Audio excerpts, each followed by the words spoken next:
What's happening, folks? We're here. I was making sure our buddy got on here just like that. Thursday night, round 2 for the week. Welcome to Jig Squad, folks. Isaac's in the house already. We're talking walleye tonight.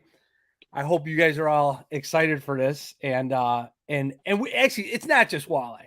We don't have to limit ourselves to what we talk about because I know this guy catches the heck out of the walleye, but we're going to be able to talk about any other fish that are out there tonight. So, Isaac, welcome to Jig Squad. How are you, buddy? Good. Thanks for having me on. How have you been doing? Good, buddy. I was, for everyone in chat, you guys, hello to all. I was getting Isaac on, and for whatever reason, sometimes StreamYard decides to play with us a little bit and give us a hard time, like like where we're getting things set up and they change stuff sometimes, and it is what it is. So, Yeah. I even told like Isaac and I were a lot of the people in chat. Isaac, these guys are a lot of them are regulars too, and I was telling them.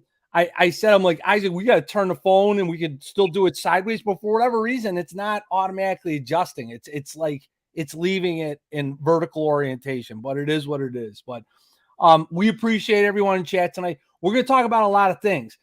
Isaac makes his own jigs. Right? Oh, yeah. And so I think the cool part tonight for me and what I think is just about having that opportunity to kind of talk about it from a different perspective of what you primarily fish for. And so like you've been on the walleye scene for quite a number of years. So tell us about you a little bit and kind of your fishing history, and then we'll get into the jig history a little bit too. For sure. Yeah. My history, fishing background, I've fished my entire life. As far back as I can remember. My dad started taking me out. Grew up in a very outdoorsy family, spent a lot of times on the water, in the woods, that kind of stuff. Through high school, competed in some small local, derbies, some weekend or, weeknight kind of Wednesday night leagues for muskies and bass and that kind of thing. And then, kind of broke into the fishing world a little bit more on a professional level. Probably back in like 2016, 2017, I started fishing a little bit, some of the larger walleye tournaments around Wisconsin. Sure. And then I started traveling around the upper Midwest, the walleye belt, through 2018 up until, this past season, compete now on, the bigger circuits, Master Walleye Circuit, National Walleye Tour, that kind of thing. And, fishing is just my passion. 2 years ago, I kind of took the leap and actually, I was doing tournaments, so I was working full-time doing construction and stuff like that, and I took the leap, and now I'm a full-time guide, full-time angler, work with a lot of different sponsors, Do It Molds being one, Sure.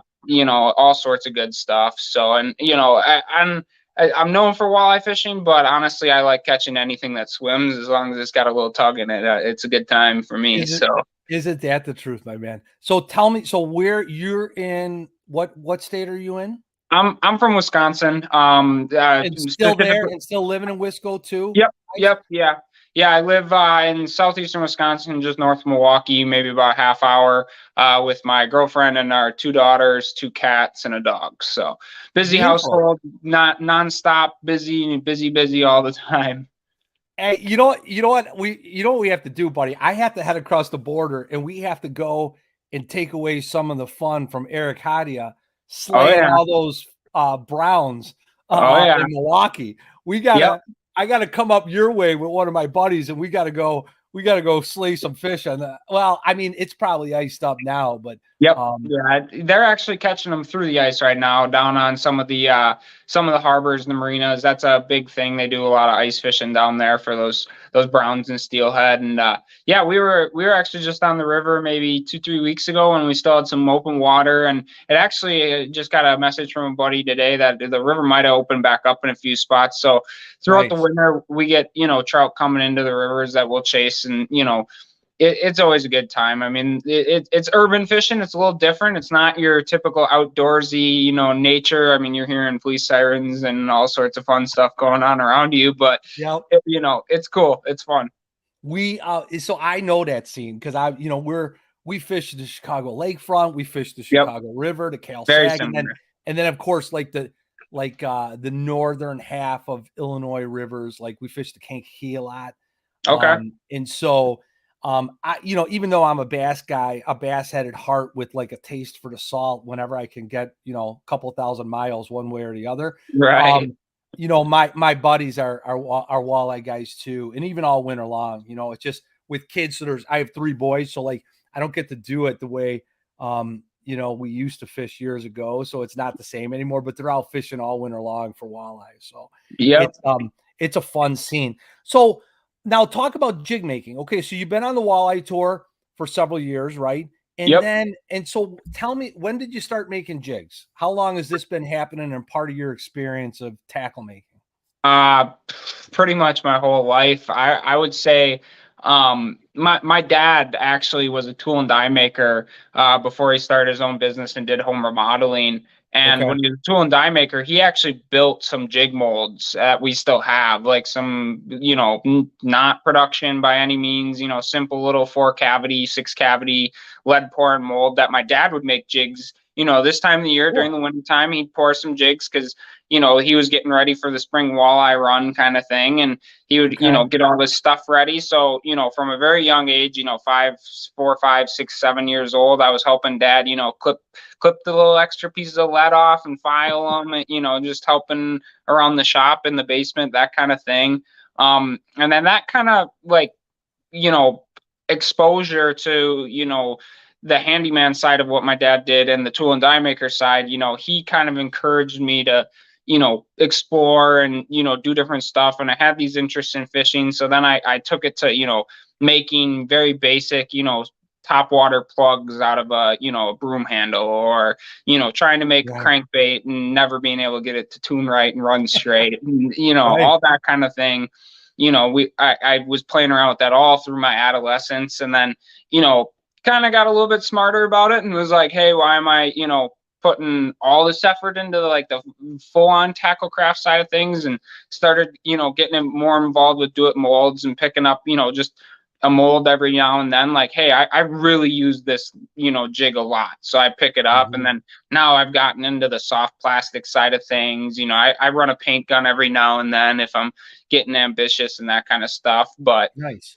you know, just kind of been there the whole time. I mean, you know, there's just something super gratifying about like catching a fish on a bait that you know, made from scratch yourself. It Yeah. doesn't get much better than that.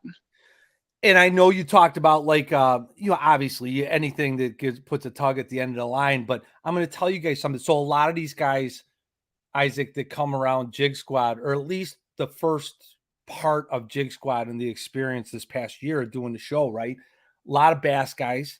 But what I'll say is, I know this just from my own friends. Walleye guys, they're crazy about color, even Oh more than yeah. the bass guys, right? And Yep. so, you know, you start talking about like the Walleye Nation guys or whoever the heck's out there around the country. The walleye scene has got just as much excitement behind it as any type of bass jig scene, right?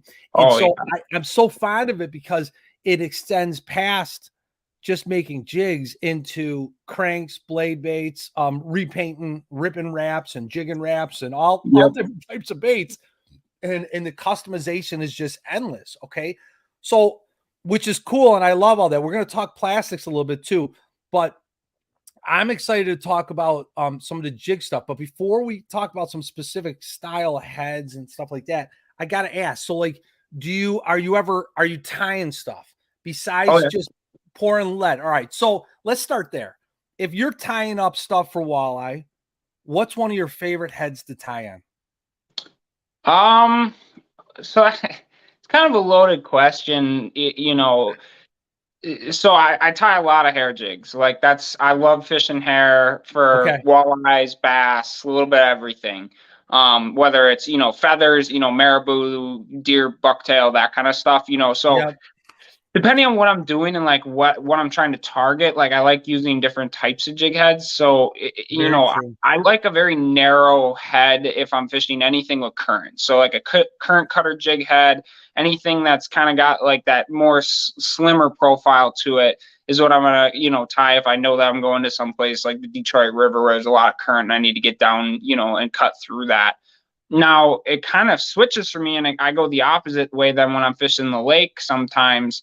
Okay. And I'll use those same jigs on the lake if I'm really looking for a fast falling action, but sometimes I'll go to just a plain old round ball jig on a bucktail because it doesn't fall as fast and it is just a different presentation. So, do I have a number one go-to? No, I don't. My jig box is, filled to the max with all sorts of different stuff, but I mean, typically I would say like a teardrop, something with a hook keeper or something like that that has the ability to, hold that hair on a little bit nicer. Anything that can hold the hair nice is what I'm going to probably reach for first and be like my first criteria for a jig. But in terms of like shape of the head, that's, personal preference for every angler. It changes guy to guy. I mean, the walleye world is filled with that teardrop head, like Yep. it's just that mold is, well, there's a couple different ones. Like I love the one with the wire keeper, and then they have the one Yep. with like the recessed, like not recessed, what would you call it? Like the little bump for Yep. tying on. But Yep. does that one have a wire keeper on that too? I'm Um, trying to remember. I don't know off the top of my head. I You don't know. could I got still I got you could 75 molds in the garage. I I don't know, even know dude. what molds I have anymore. I you lose track over time, and Yep. like I got done. What did I pour up? And I still haven't tied that much on it this winter, which it was still the plan, and it just didn't happen yet. I messed around with some of the new Victory hooks with some of the on the Ultra Minnows, but then I also made them on the flathead, the bean styled ones. Yep. I just like the way those flutter a little bit, and Yep. I'm actually excited. I got that bean styled head in some larger sizes. I've got it up to like almost 3 ounces now, I think. And I Oh want to yeah, make that's it, they big. call the East Coast guys call it an Upperman bucktail jig. Okay.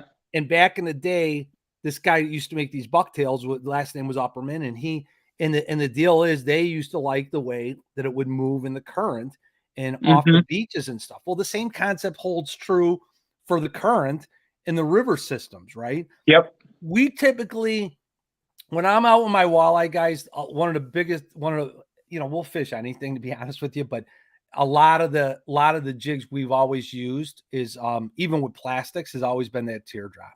Yep. And the wire keeper it's Yep.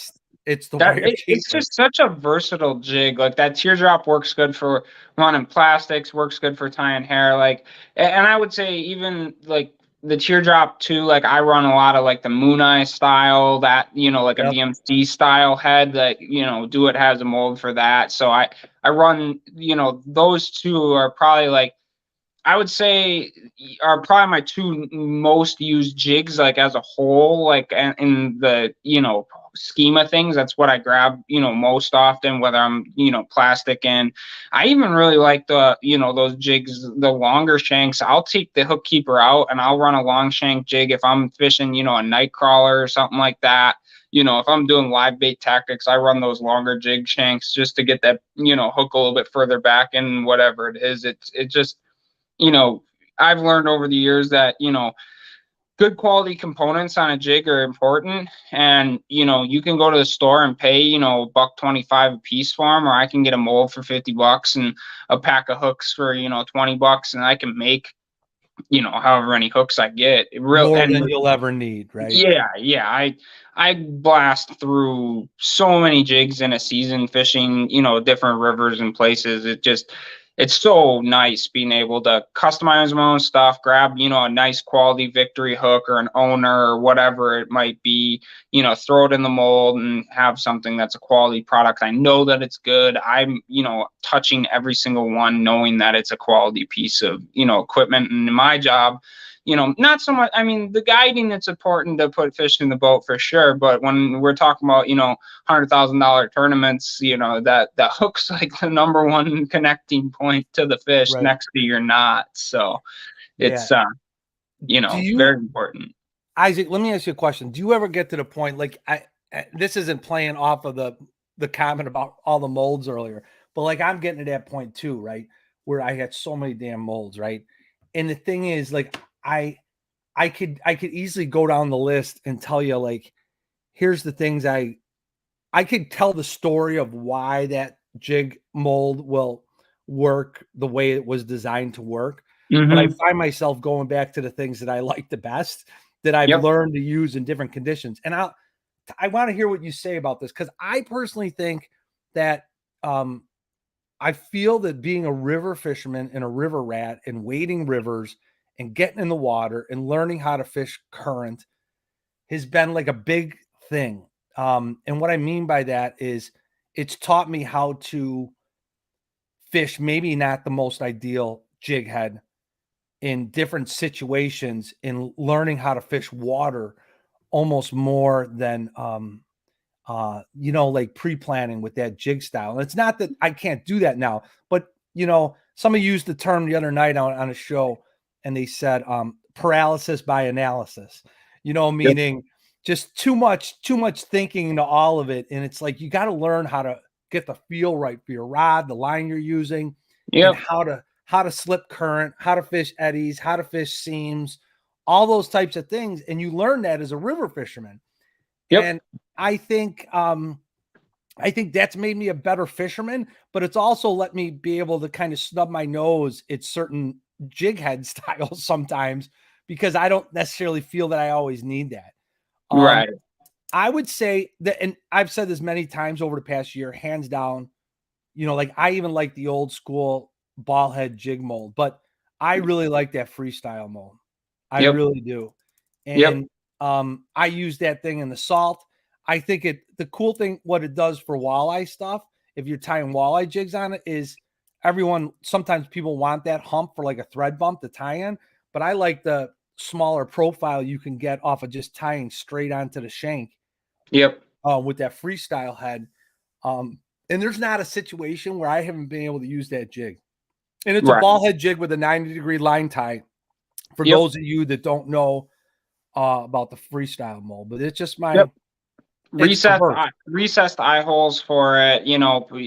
I think, I think one of the most underrated things about jigs, I really like a jig with eyes, and I like the oversized eyes that you can put on that freestyle, because I think specifically for walleyes and other fish as well, I really think they do try to key in on the head of a bait a lot of times. Sure. So being able to put an oversized eye on something is, awesome in my opinion. I think that definitely helps with just the fish's accuracy in terms of getting your bait. And I don't have a ton of, this is just a fisherman's hunch. It's my opinion.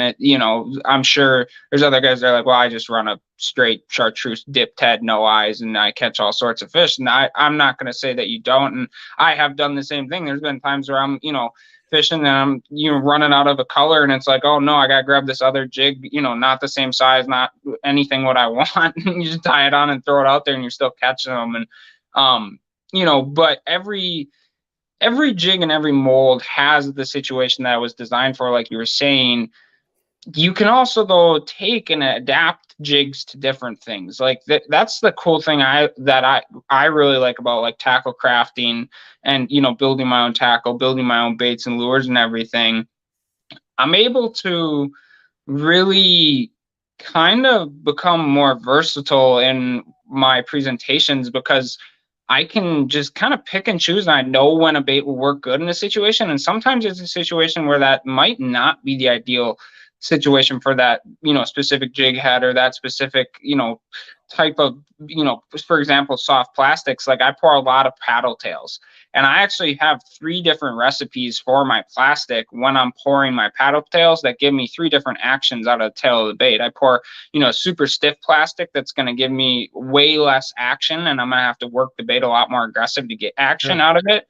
And then I'll pour, kind of midway point where it's like, I still have to work it pretty fast to get good action out of it, but not overly fast. And then I'll, have another recipe where my plastics are super soft, where like just barely dragging the jig, and that tail is going to go thump thump like crazy.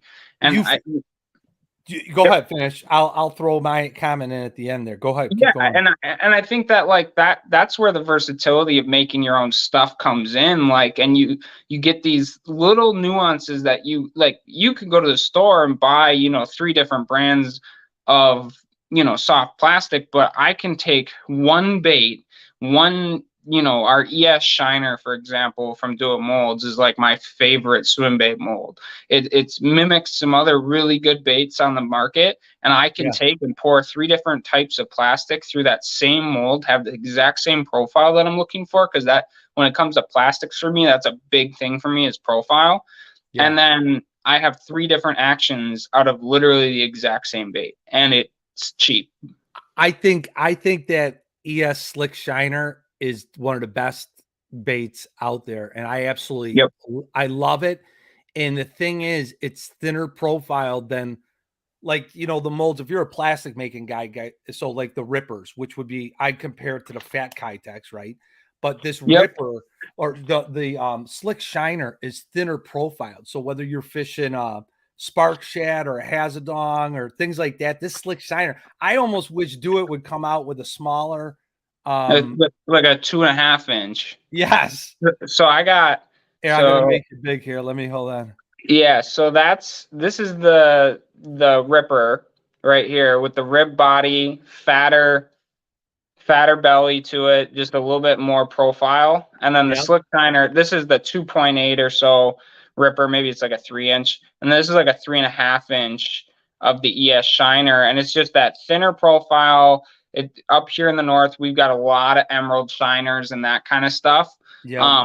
So that's what that's mimicking a lot of the times. I fish a lot of bodies of water that have, emerald shiners, golden shiners, baby perch, very, thin profile bait is a very common thing up here in, the northern parts of the country, whether you're, in Wisconsin, Minnesota, the Dakotas, Michigan, that kind of stuff. So like that ES Shiner mold is just, it's lights out. I mean, I've caught so many fish on that mold. I run it nonstop. I pretty much don't ever not have a rod tied up with that bait on because it's so versatile from, a slow, drag and drop technique in the early spring and cold water months to, just ripping that thing through a weed bed in the summer and having a fish come in and just absolutely, freight train it kind of thing.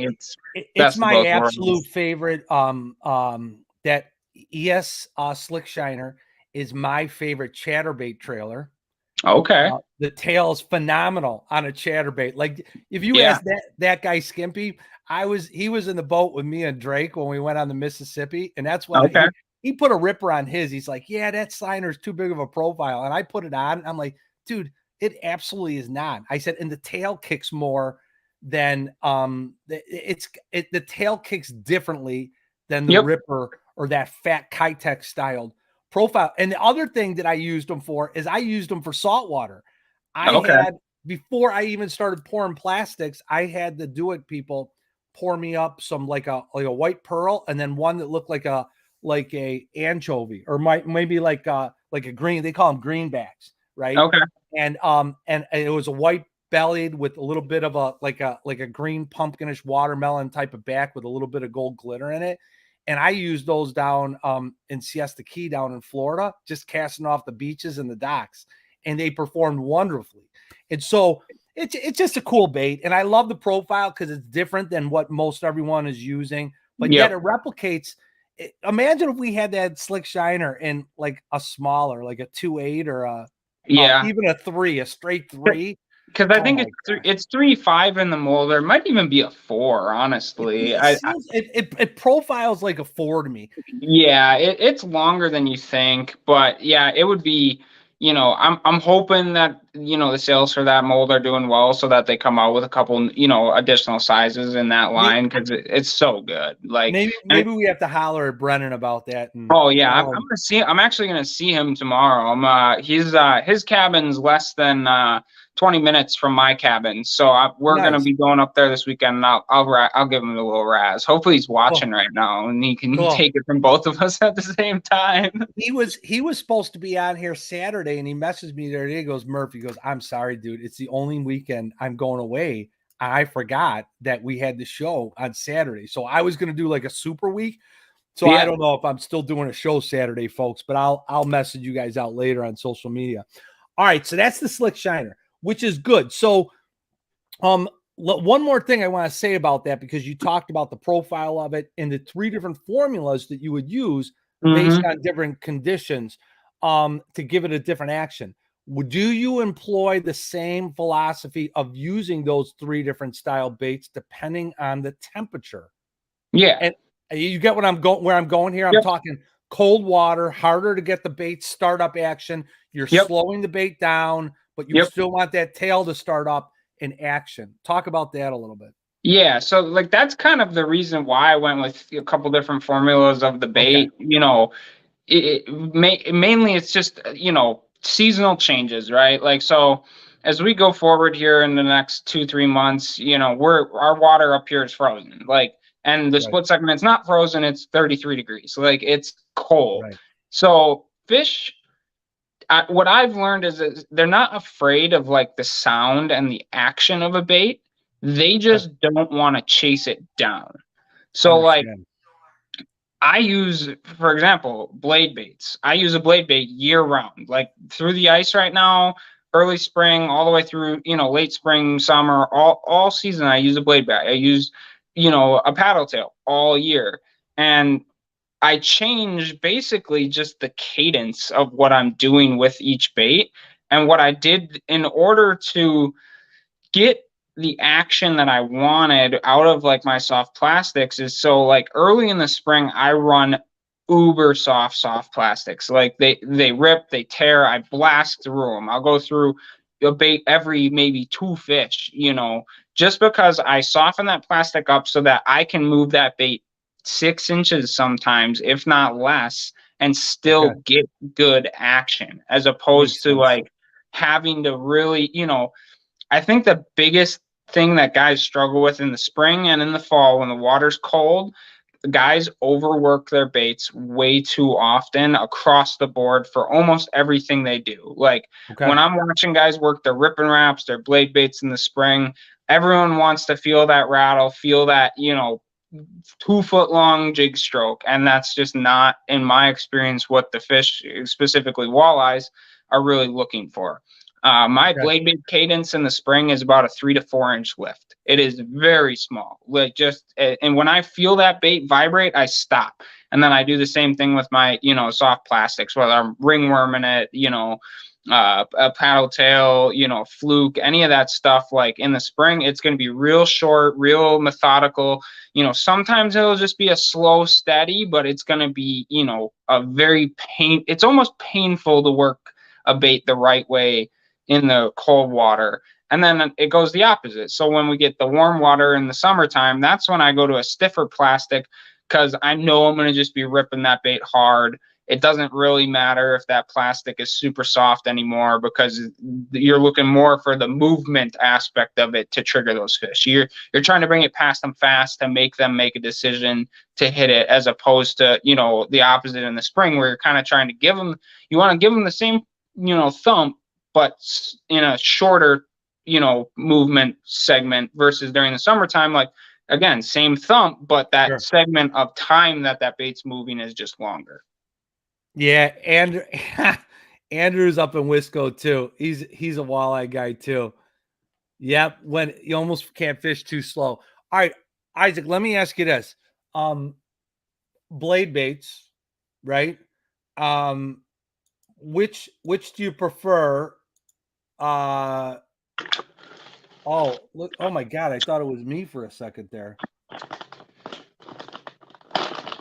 All right, well, he changed his profile pic. Anyway.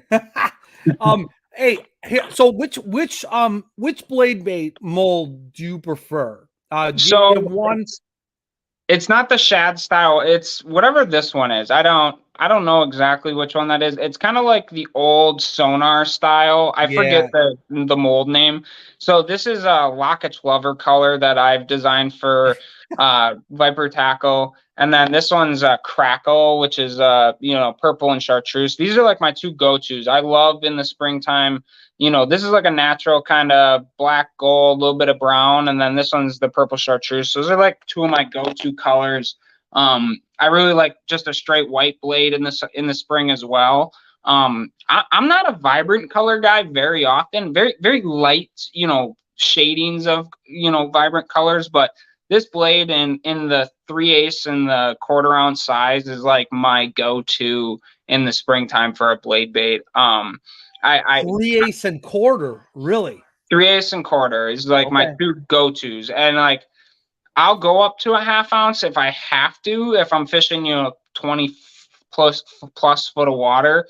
But even then, like in the springtime, I'm typically running, 10-pound power line of some sort, 10-pound braid, most likely, a fluoro leader, and getting down with a 3/8 isn't really a difficult thing for me. I'm very comfortable finding bottom in most depths, as long as I'm not dealing with, wicked current or something like that on, tail race of the Mississippi or, Detroit River. That changes things a little bit when you're dealing with 2-mile-an-hour current plus. But yeah, that quarter ounce blade bait, if I'm fishing anything sub 10 feet of water, quarter ounce blade bait, pour them all myself, send them out to, custom tackle, painter. Viper Tackle does all my painting for the most part on almost all my stuff.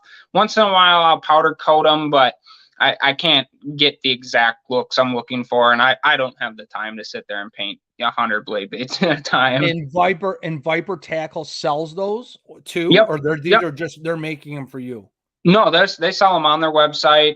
You can get them at a number of different retailers. A couple different bait shops carry those in the Appleton, Oshkosh, Green Bay area. For those of you guys that come to De Pere in the spring, Swamp Donkey, his hut usually has some in stock.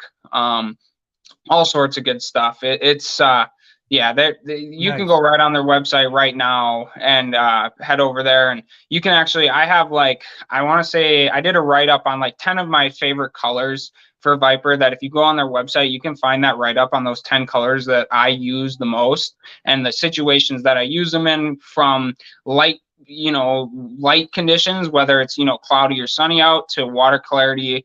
And you can order those colors on any bait that you choose. So you can, you could get it on a flicker shad, you could get it on rip and wrap, you can get it on, a hit stick, a Smithwick, whatever you want. So, Viper's website's super friendly for those of you that are interested in it. What is it? It's Viper. Do you know what it is? VIPERTACKLE.com. I'm making that up. I was going to grab my phone, but we're on it right now. It's vipercustomtackle.com. I'm pretty sure. I'm 99% sure that that's the website. That anyone finds it, throw it in the chat. Yeah, throw a link up. That's pretty cool. JT's custom crankbase just said, and he is correct, that is the ZV mold. And the reason I know that is I already had that mold. But I have it over at my buddy's house for when we pour over there, and I wanted another one at the house here. So I literally just got a box today. Yeah, Joel's a good dude. I know Joel. He was I believe I had Joel as a marshal for one of the head-to-head events that I did last year, or 2021. Joel's a good dude. He's got some good stuff too. He's a painter. He does some of his own stuff. He's a good guy. Good guy for sure. I'm almost positive. I have a hard time keeping track of this sometimes, but I think JT was asking about on Instagram today something, wasn't he? Yep. He was and here he is. He's right here. Hold on, JT. I got to click and hit the follow back button. Joel, there we go. Joel Moots. Yep. All right, Joel. Once in a while I make these connections. Yeah. It's busy out there. I can't. Yeah, the social media side of things. To anyone watching that, if I haven't responded to you guys on social media ever, I apologize. I cannot keep up with my social media ever. So, all right, this is a good question. So Matt, South Jersey fisherman, says, has Isaac played with UV at all on his blade baits for walleye or any other baits with UV? That's a great question, because there's always a debate with UV, whether it's a thing and not a thing, or some guys just haven't even delved into it. Where are you at with that? So I had Frank from Viper kind of run a test on my blades where he painted some with UV and some without and didn't tell me. So the ones he gave to you? What? The ones he gave to you? Yeah. He wanted to, he did it and then didn't really tell me that he did the UV coating on it, because it's just like a clear coat. They put it in their clear coat.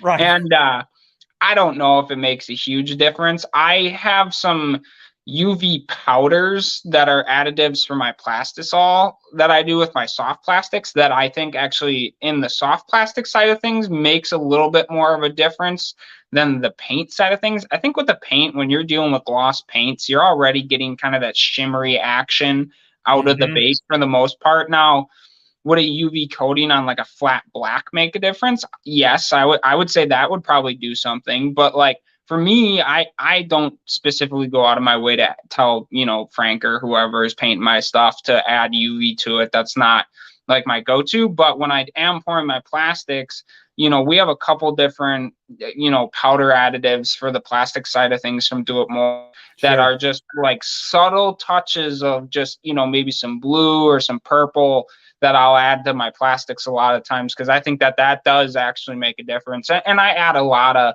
you know, glitter and flake and that kind of stuff into my plastic stuff to get that flash, to try to get it, you know, close to looking like a minnow for the most part. I'm not a big fan of you know, too much, but you know, just subtleties enough to get some interest out of a fish is what I'm looking for the most part. That's a great comment because basically what these people call them different things, right? They call them highlights, glimmer, Yeah. but basically what I value these for is one, the baits look phenomenal, but it adds versions of pearlescence, Yep. which becomes multicolored to baits. And every bait fish out there has versions of that as Yep. part of their profile or their coloring, right? And Yep. so to play with that is a really it's a really cool deal. And I've actually taken the time to start trying to do that in jig skirts that I've been making Okay. to bring Yeah. out so Just some highlights. Yeah, you get that. yes. You grab a minnow. I mean, everyone that's, you know, whether you foul hooked a minnow or snagged a shad or whatever it is, you throw it up in the sunlight and tilt it back and forth. Like you can see, you know, oranges and greens and purples and blues and all sorts of crazy colors on the side of a, you know, a bait fish. So yeah, it's definitely not irrelevant.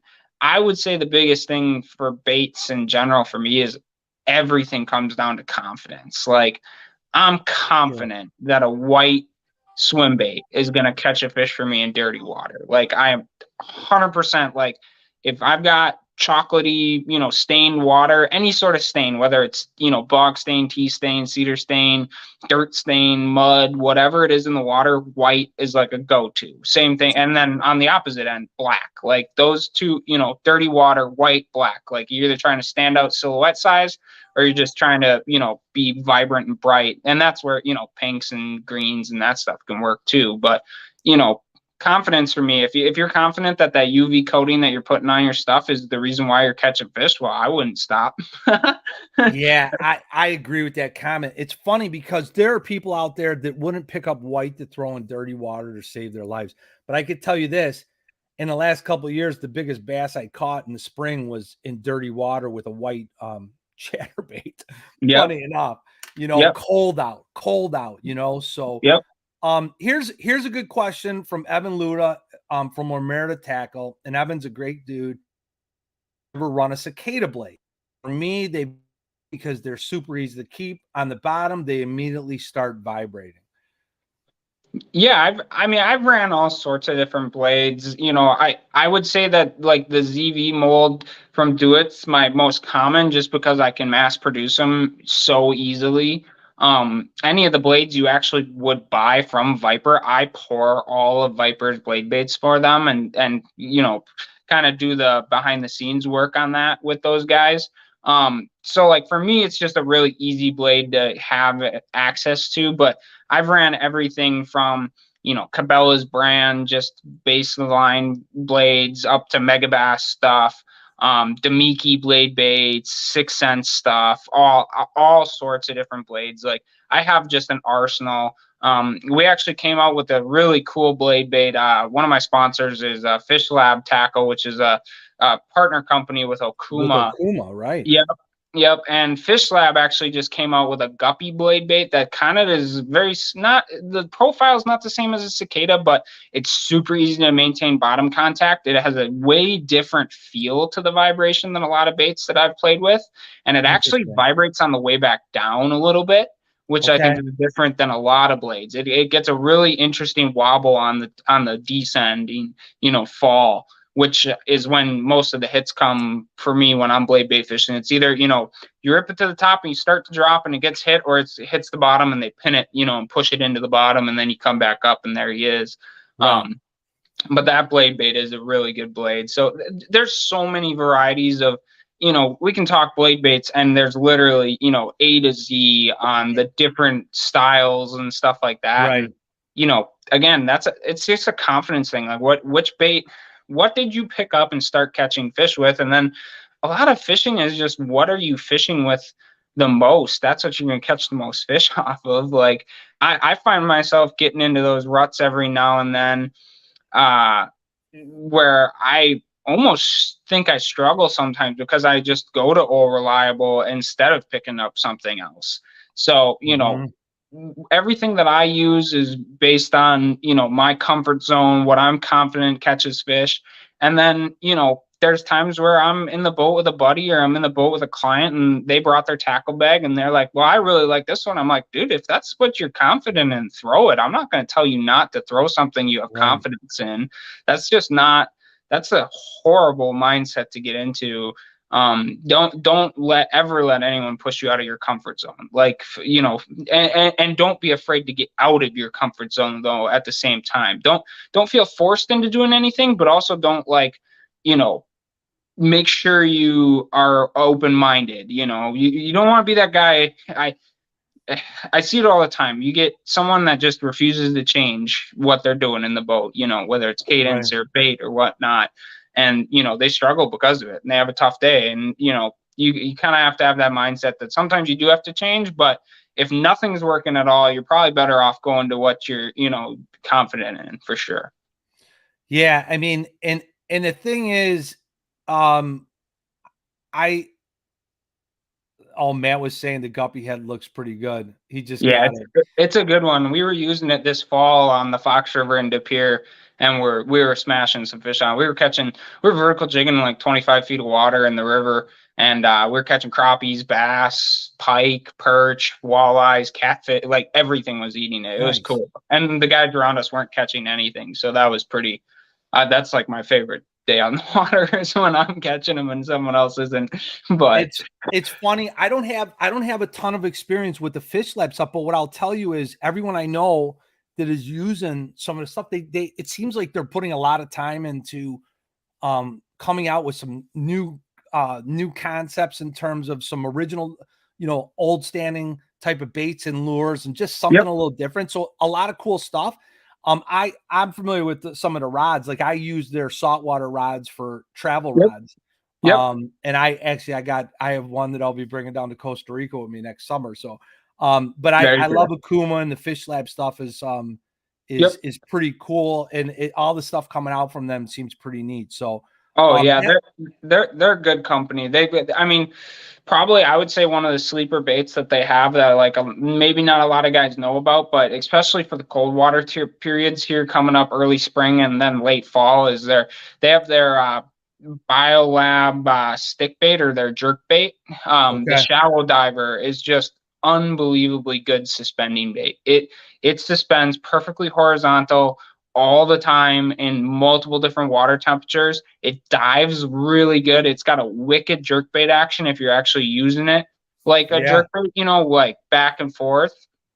Or if you're going to just barely drag it for those early spring walleyes, if you're fishing like the night bite kind of thing, just crawling that bait, it still gets a beautiful little side to side roll kind of thing, and the fish just absolutely hammer it. And the stock colors are really good. I mean, the blue, it's like a blue clear color, like a kind of like a see-through plastic. Oh my god, that bait is just one of my number one producers for when it's a stick bait bite, I should say. That's a good plastic color too for walleye, but I'm not gonna. That's all I'm gonna say on that. Anything with blue, Blue I know. chrome, blue silver. That's like my go-to. Right. I'll use that day one of every year to day 365. Like Yeah, it's never. it's a great bait, and it's like that color and profile is a classic. All right, so Bassin with Big Malone, great question here. What was your most productive bait for 2022?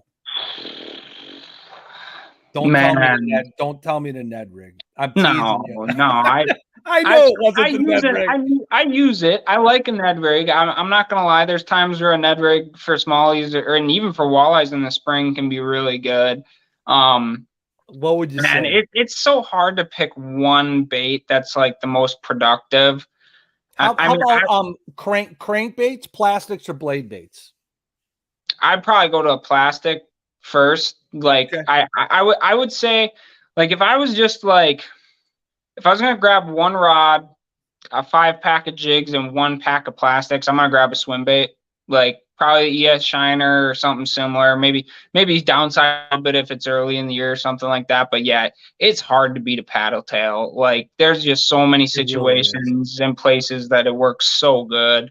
And you could fish it so many different ways. It's not just Exactly. about Yeah. swimming the thing, you know? Right. You can cast it and reel, throw some twitches in just like you would a crankbait. You can drag it on bottom and barely move it like a Ned rig. You can rip jig it hard like you're ripping a rip and wrap. Like it's just such a versatile bait that's so good. You can rig it weightless on, just a bass hook and really work it slow up high in the water column. Like there's just a swim bait's such a versatile tool, but I mean, I fished so much open water. I literally just put my boat away about 2 weeks ago. We're still fishing open water here in Sure. southeastern Wisconsin. Sure. And, it changes. The bite is totally different in December than it is in, June kind of thing. So Yeah.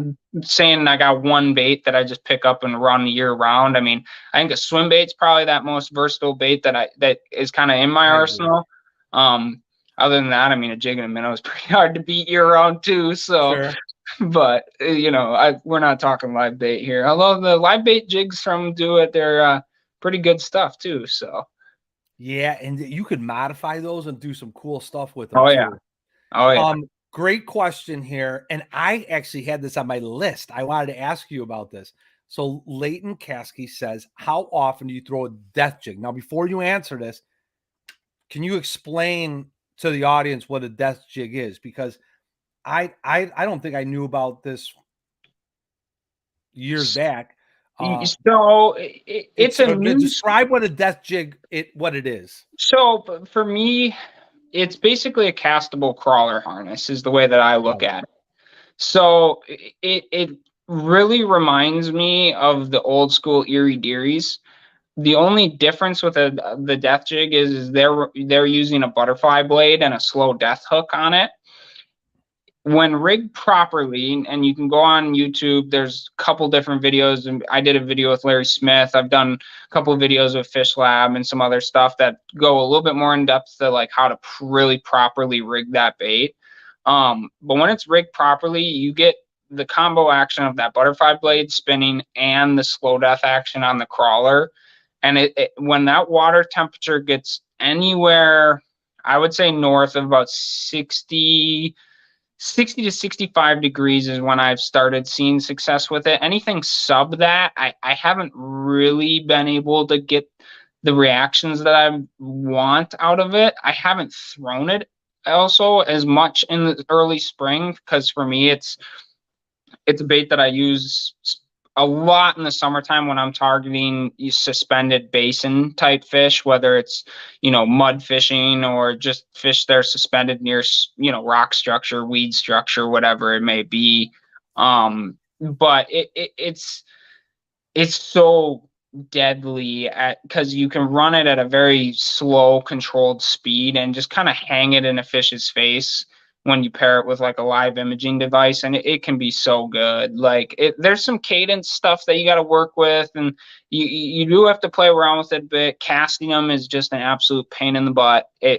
Everyone's like, how do you cast it without it tangling? You don't. You struggle through it.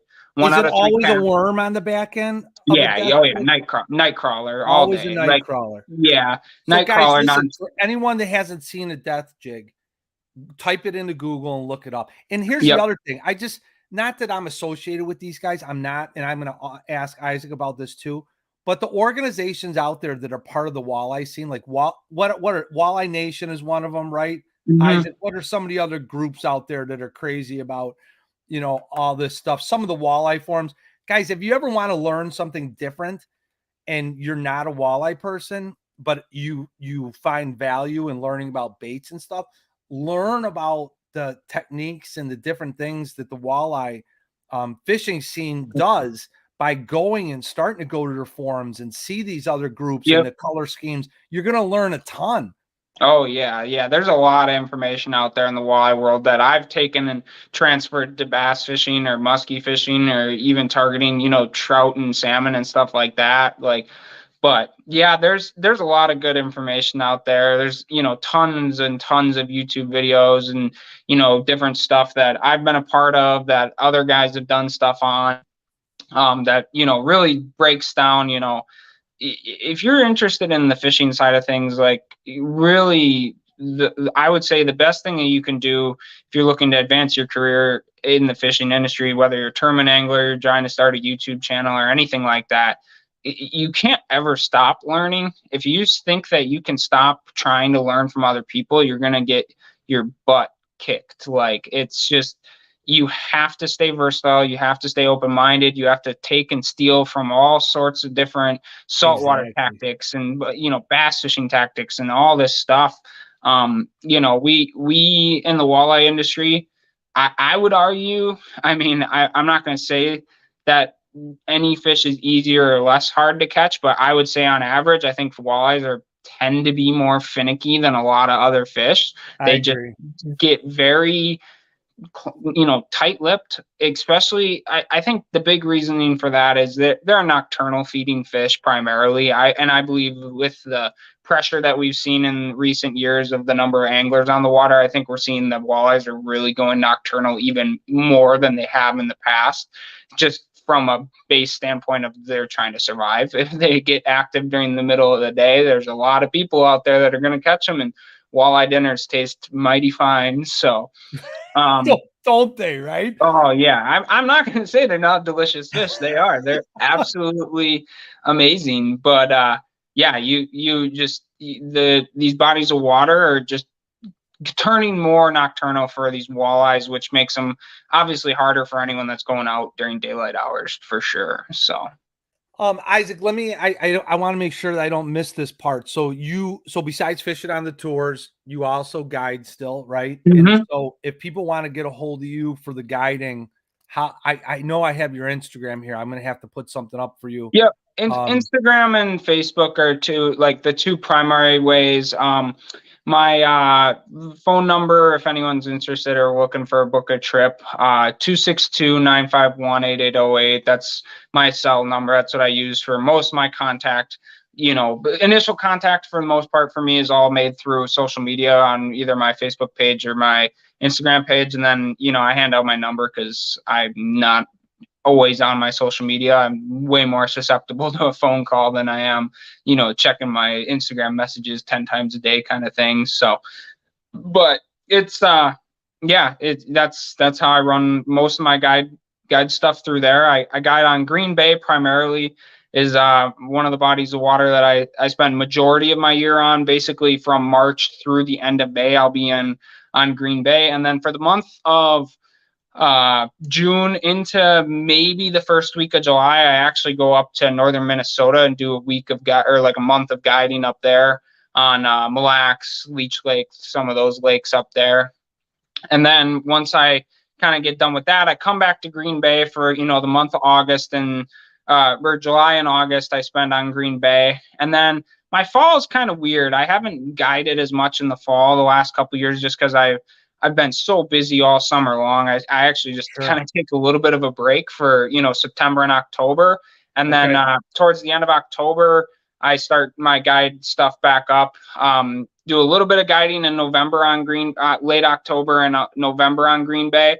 And then I spend the majority of the second half of November and all of December, every day that I can, on either Lake Geneva or Big Green Lake in southeastern Wisconsin here, chasing true giant fish, big walleyes. So, good question by Matt here. He says, Isaac, how do you use or have you used Topwater for walleye? Any wakes or big spinners at night? So I haven't used Topwater specifically for walleyes. I've caught a few walleyes on accident fishing like a frog or something. Like every now and then during the summertime, I'll be messing around in a weed bed or something, throwing a spook or a popper or something. You get a little 16-incher or something that's overzealous and decides to eat it off the surface, which is pretty cool. At nighttime, I haven't really tried it necessarily. I haven't either. It's so interesting. You want to know why? I'm thinking because we'll fish. I can see the wake bait being good. We fish the old school Rapala floaters. Yeah. Right? That's the closest thing, and that thing doesn't dive. It literally is maybe 3 inches under the surface. It's the same concept as what he's talking about. Yeah. But we fish those on like feeding flats or all types of stuff, right? So very interesting. I've never done it. No, I throw big floaters like F-18s, like the really big, like almost borderline muskie size. Floating Rapalas. I throw those a lot in October and November up on Green Bay for walleyes. And like you're working it so slow, like it's not diving. It's pretty much sitting on the surface of the water. It's might be a foot to 2 feet down at most. And those fish are coming up out of 20 something feet of water sometimes to come and get that bait. So there's no reason to say that it wouldn't work. Going out and doing it's the only way to try to test that theory. And, I think that's cool. I mean, it's definitely now playing around in my head a little bit. Now I'm like, I got a bite or two that I know that those fish like to come up and eat some shad off the surface. So they're not necessarily crashing on a wounded shad on the surface, but they're coming right up and eating shad, a foot under the top of the water. And there's no reason it wouldn't work. The only problem with that spot would be trying to keep the muskies off. You probably just fight through them all night, but Big Malone just asked that question. He says, do you ever target gar or muskie? Oh yeah, I target muskies quite a bit. I've never really targeted gar. I've caught a few gar on accident, just long nose, nothing, no alligator gar or anything cool like down south. But muskie fishing, I spend a lot of time muskie fishing. I spend 10 to 15 days a year doing some muskie stuff. Usually I'm an opportunistic muskie angler, so I usually have a muskie rod rigged up, and when I get one that either chases a walleye that's struggling on the end of the line into the boat, or if I'm seeing a fish that's cruising around on live, then I start casting at it. Sure. Here's another one. Leighton Caskey says, when fishing Lake Erie, are you primarily throwing a swim bait or sticking to the traditional pulling cranks? Oh, I hate Erie. First off, it is not my favorite. I'm not a fan of Erie. Oh, I shouldn't say that. I love fishing in Erie. I hate tournament fishing on Erie. So if I'm just going to Erie fun fishing, I'm going to cast all day long. I was there for the NWT championship it would have been end of August this year. And I was vertical jigging spoons. I was doing the big, heavy 1 ounce, jigging spoons, some stuff that I poured up, some, bink spoons, that kind of stuff. Spoons. I love jigging them. In 70 to 80 feet of water, 45 feet down, vertical jigging for walleyes. And that was just a blast. I mean, we were going through 50 to 60 fish in 4 hours kind of thing. I was making a really long run, so I didn't have a ton of fishing time, which really hurt me. But if I'm going to Erie just to fish for fun, I'm going to go jig, because there's so many fish out there. Like, you're going to catch them. That's not even, if you go on Erie and you're not catching them, like, you're either fishing chocolate milk, like the whole lake got swirled up and the fish just can't see it, or something's wrong, because there's so many fish out there. It's unreal. All right. So here's a question about molds specifically when it comes to jigging spoons. So Mhm. of the do it molds, do you have one mold that you like more than others of the different jigging or casting spoon molds? Kind of their base. I want to say it's their Shad Spoon is like the, you know, pretty similar to like a Banks style. That's the one I like the most. That's kind of my go-to. Now they have the vertical jig mold, which is like that real slender one. I was using those out in Erie because I was trying to drop fast. So like getting up and down was like a big deal when you're fishing 50 feet of water, and trying to get to Sure. a fish quick was important. So I went with like a thinner style spoon because out there it did not seem to matter what you were putting in front of them. It was literally just get it in front of them and something's going to eat it, because they were Sure. just all pissed off and angry the whole time.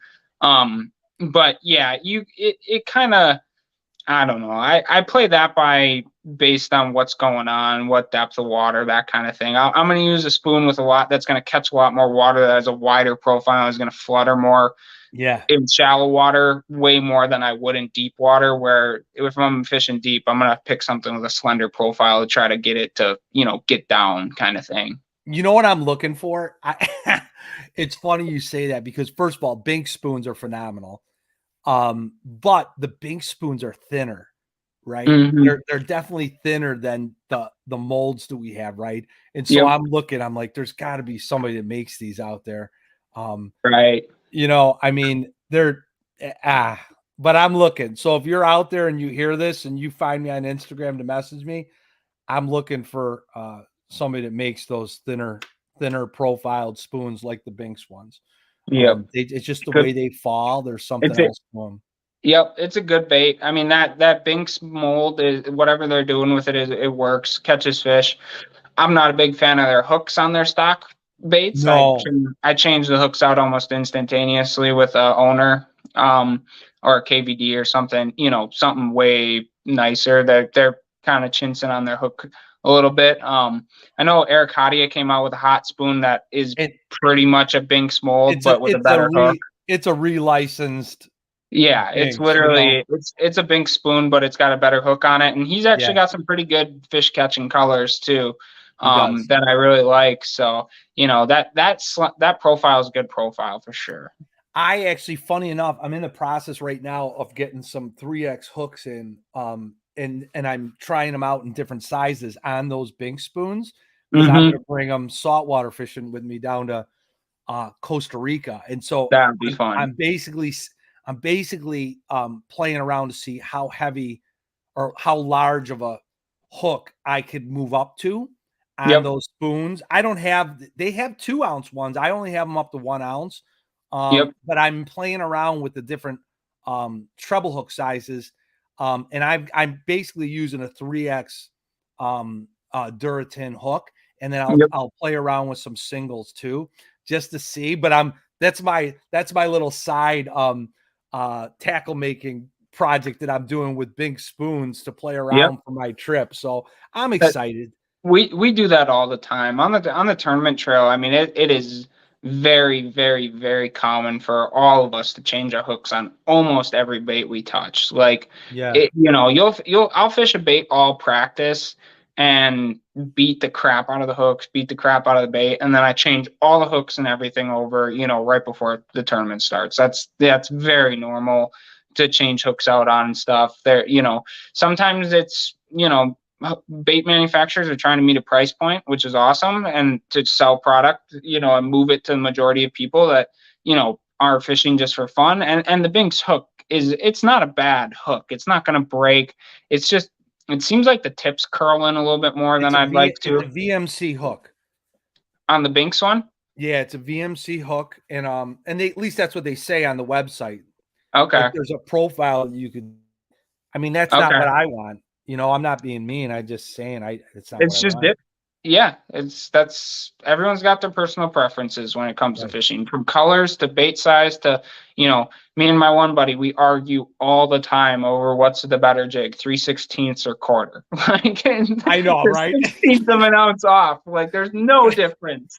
But he'll argue 3/16 all day, and I'm just like, no, man, like quarter ounce. That's like go to. Like, It's like if I get one jig size to fish with for the rest of forever, it's gonna be a 1/4 ounce jig. It's just Right. too good. I know. Like, I know. You have to learn how to fish it like it's smaller or a lighter yep, weight, and you have to learn yep, to fish it like it's a bigger weight, like it's a yep, 3/8. And yep. to do that is a challenging thing. I got to the point in my life where I started saying, I'm not pouring 3/16 or 5/16 anymore. Yep. I go, Yeah, I I don't. cannot have this much stuff. No, no. I go, I've got to learn how to fish this different Eighth way. quarter, 3/8 half, like done. I'm just done. Yeah, Oh I've gosh. begun to simplify everything, and there's times I do want a 16th ounce or I want a 3/16. Like specifically, I've noticed like Mississippi River wing dam fishing is where the 16ths really come into play. Like the difference between a quarter and a 3/16 will make a big difference to how like you're floating. Like if you're really casting and floating a bait That across is like a true. wing dam, that can be a big deal where like I've been in the boat with buddies of mine who are river rats where they just run, that's what they run, the 3/16, the 5/16, that kind of stuff. That's what they like. And it's, that's it's not a negate point, but yeah, there's Sure. sometimes you do overthink it way too much. Yeah, right. Brian Schmidt's asking, he's talking about he's done well on slow sink spy baits. Have you had any success with those? So I've played around with spy baits trying to catch walleyes. I've caught one or two on it doing it. I know it works. I know from my bass fishing buddies that fish them a lot that they catch big walleyes on it all the time, specifically Green Bay. I know those bass guys up there are always catching walleyes on accident, on all sorts of different stuff. I just, for whatever reason, every time I throw a spy bait, I start catching bass. So not a bad thing. I'm not complaining, but I can't seem to get. I know I'm next to a bunch of walleyes. I throw it at a bunch of walleyes, looking at my live scope, watch a walleye chase, and a bass comes up and eats it. I'm like, oh, well, okay, I guess. Like, I'm not gonna Interesting. complain, but yeah, I've played around with it a little bit. Tailspins, a little bit. I've fished all sorts of different stuff for walleyes. I mean, we go down to Nebraska to Lake McConaughey and we're throwing 2-ounce spinner baits for walleyes. Like it's Wow. everywhere you go, different bodies of water. These fish react to different things everywhere I've been across the country fishing for walleyes. Like there's little nuances and tricks and things that these guys do from different parts of the country that works there, and then you try to bring it back to your home body of water and it just doesn't work the It same. Like doesn't work the same way. these fish just have their tendencies and what they are inclined to eat, and that's what works the best for those on those each body of water is different. You can go to northern Minnesota and you can throw an artificial bait all day long, and a guy that's going to come through dragging a creek chub is going to kick your butt nonstop. Like that's just, it's a live bait fishery in northern Minnesota. Green Bay, rip and wraps on Green Bay are phenomenal. I've taken a rip and wrap to every single tournament I've been to for the last 6 years, and like maybe 1 out of 5 bodies of water I go to, I can really catch them at the same rate as what we do on Green Bay. It's just, All right, let's talk about that for a second, because we talked about blade bait sizes, and I was kind of surprised to hear you say that you do like the quarters and the smaller sizes. What about the rip and wraps? Are you employing some of the same strategies weight wise with the ripping wraps on the smaller? I'm like the total opposite with the rip and wrap. I'm like a Okay, this is good. I'm glad I asked now. yeah, 'Cause size 7, like the biggest rip and, well, so when I'm throwing a rip and wrap, like I shouldn't say that. It depends on what I'm doing. So like if I'm in the river fishing, the Fox River, Oconto, Pascago, any of the, the rivers that we fish a lot around here, Wolf, Fox, all that. I'll tend to lean towards a 5 or a 6, size 5 rip and wrap or a size 6 rip and wrap. But the split second that I hit the big lake when I'm fishing, Green Bay, like on the bay, I'm throwing a size 7. But what is 7? Like a 7/8 or something like that, or what the heck is it? yeah, it's close to an ounce. It's pretty heavy. It's Right. 7/8 or It's 3/4, something like that. Yeah. It's a heavy bait, but yeah, when I'm fishing a big rip and wrap on Green Bay, but I'm also, as an angler, 99% of the time I'm trophy chasing. That's what most of my clients book me for. That's what I'm taking guys out for, the experience of, I'm not the typical guide where I'm guiding guys to a 5-fish limit that they can take home. I'll You're do trips chasing like 30s. I'll do trips like that, but most guys hop on the boat with me because they want a chance at their personal best. And that's what I enjoy doing. I love chasing a couple bites, 5 to 10 bites a day, all day long. You're fishing for those couple big fish. Like that's what I like to do, whether it's walleyes, salmon and trout, big bass, big muskies, big northerns. I like big fish, big crappies, big panfish. Like I like Nice. going and targeting freaks in nature. We That's a great actually, comment. yeah, Freaks in nature. I yeah, love it. yeah. We caught one. So I was just running a guide trip like 3 weeks ago, and we boated. We didn't have a scale with us, so I don't know the exact weight on the fish, but I've caught a lot of 31 to 32-inch fish over the last 6 years. This fish was only 30 3/4 inches, but I'm very well to say that it was probably pushing over 13 pounds, if not closing in on 13 and a half. I mean, it was unreal walleye just a couple weeks ago. So that's like what I chase. Like that's That's what I look awesome, Brad. for. That's the pinnacle of my year was 2 weeks ago, 3 weeks ago. It's like, yeah, middle of the night, trolling with a client, trolling. Anyone watching this, I didn't say that word, but trolling some planer boards with a client, and yeah, all of a sudden the board went down like a bobber, and boom, just a absolute megalodon type fish. That's what That's I live awesome. for. That's awesome. But listen, I appreciate you coming on, and I'd like to get you on later this year. On like For I'm sure. gonna do, if you're around, it'll have to be. I've kind of set things up where for as this year goes along, that I'm gonna give myself opportunities to do some differing nights, because Jig Squad's always on Thursday nights, but I want to kind of Yep. start doing possibly some Saturday night ones or some other days, but it's all conditional upon when people are around. I'd love to have you on again and talk Yep. about maybe summer transitions for walleye and Oh, for some sure. other things like that. Yeah, But we'll make it happen. stay in chat here, buddy, when I end this. But you guys, Yep. listen, this is the new Jig Squad this year. We had saltwater last week. We're talking walleye this week. We're talking chasing cohos and steelhead and salmon next, and then we're getting into the crappie, and then we're going to keep doing it all over again with the salt. But I like it.